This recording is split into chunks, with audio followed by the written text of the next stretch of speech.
It's time to prick out our celery, and mine has actually done really well. I'm very happy with it.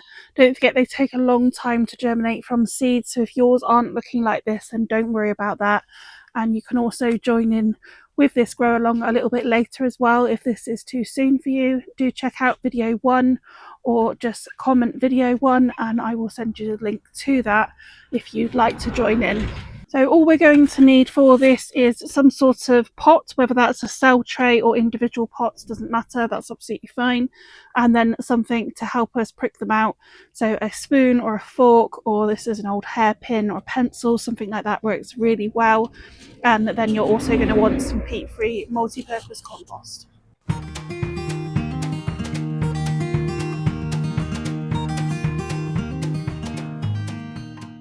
So this is the peat-free compost I've got. This is a variety called Durston's, which is from Somerset. And we don't need to sieve it now that we've had these seeds germinate. Any plastic or anything that you find, just take that out and pop it in the bin.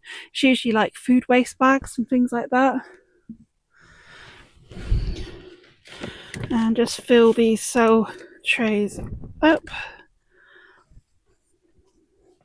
We don't want to compress them down too far, but we do want to firm them down a little bit. Any bits that you've got in yours that are really large, then do take those out, or any stones, but otherwise this shouldn't be a problem for these seedlings. And then we want to grab ourselves something in order to prick these out.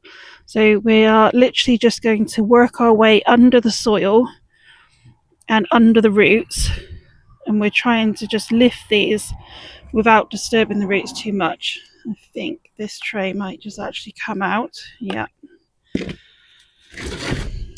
And then one easy way, if they do come out like this, is actually just to drop them a couple of times and it will just loosen those roots up. The plants are hardier than we think for at this stage.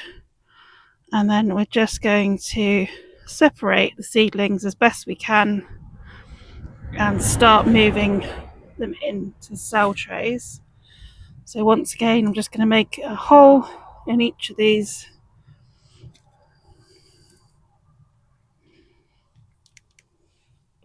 And then we're just going to push those roots into the hole, and I'm going to pop these up to the first set of leaves. So we don't need to go deeper, but if yours are a little bit leggy, then you can go a bit deeper if need be.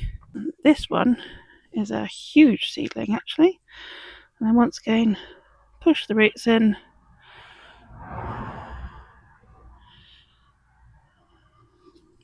And lift him up a little bit because I don't want that to be too buried.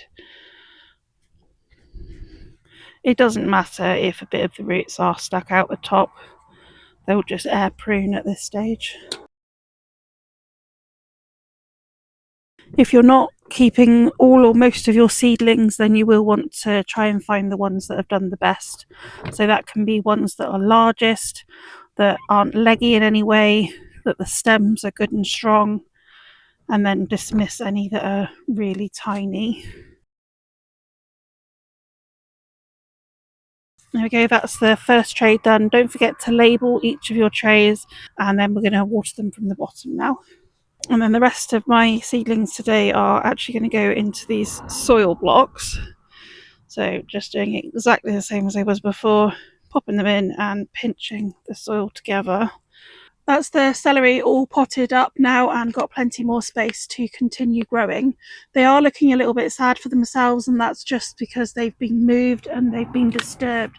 So what we want to do next is move them back inside and then leave them in an area where it's not too bright or there's no lights on them for 12 to 24 hours, and then tomorrow we can pop those lights back on and continue growing them as they were before.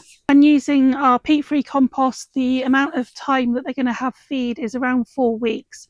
So once this time has passed, we'll be looking at that point at giving them a very weak feed. So something like a seaweed feed or a nettle feed is perfect for that.